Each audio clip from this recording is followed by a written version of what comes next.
دوستوں آپ دیکھ رہے ہو روشنی کا سفر 90۔ دوستوں اس مہینے کی برکت اٹھانا چاہتے ہیں تو اس کے میں آپ کو طریقے بتاؤں گی۔ ذی الحج اسلامی 12واں مہینہ ہے جو اسلامی تقوی کے لیے حساب سے بہت زیادہ اہم ہے۔ حج کے دنوں کی فضیلت بہت زیادہ ہے۔ ان میں نیک اعمال کرنے کی بڑی اہمیت ہے۔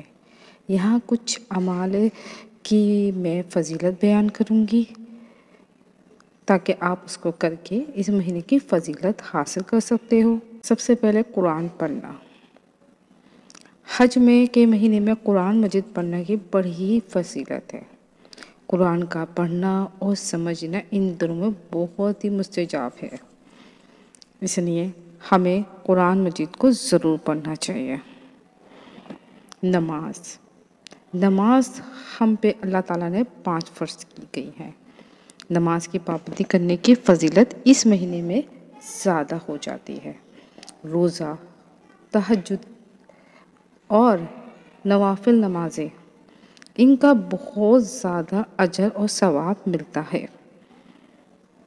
صدقہ دینا۔ صدقے دینے کی فضیلت بہت زیادہ ہے، یہ تو آپ سب کو پتہ ہے۔ اگر آپ چاہتے ہیں کہ آپ کی مالی رکاوٹوں کی دور ہو جائیں تو آپ کو چاہیے کہ ذکر حج کے مہینے میں صدقہ دینا، مسکینوں کو کھانا کھلانا، یتیموں غریبوں کی مدد کریں۔ اس سے آپ کی زندگی میں بہت اچھا فرق آئے گا۔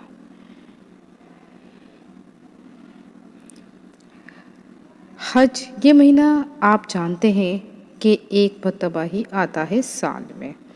حج اسلام کا بہت اہم رکن ہے۔ حج کرنے والا گناہوں سے ایسا پاک ہوتا ہے جیسے گویا وہ اپنی ماں کے پیٹ سے پیدا ہوا ہے، پھر وہ اپنی ایک نئی زندگی شروع کرتا ہے۔ حج کی بہت زیادہ رحمتیں برکتیں کا مہینہ ہے۔ اس کو قربانی کا مہینہ بھی کہا جاتا ہے۔ ذکر حج کے عمل صحیح کرنے کی فضیلت بہت زیادہ ہے۔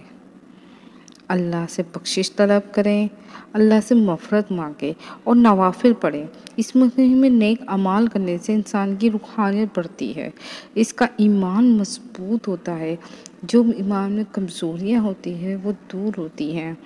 تو آپ کو چاہیے کہ اس مہینے میں جتنی ہو سکے عبادتیں کریں۔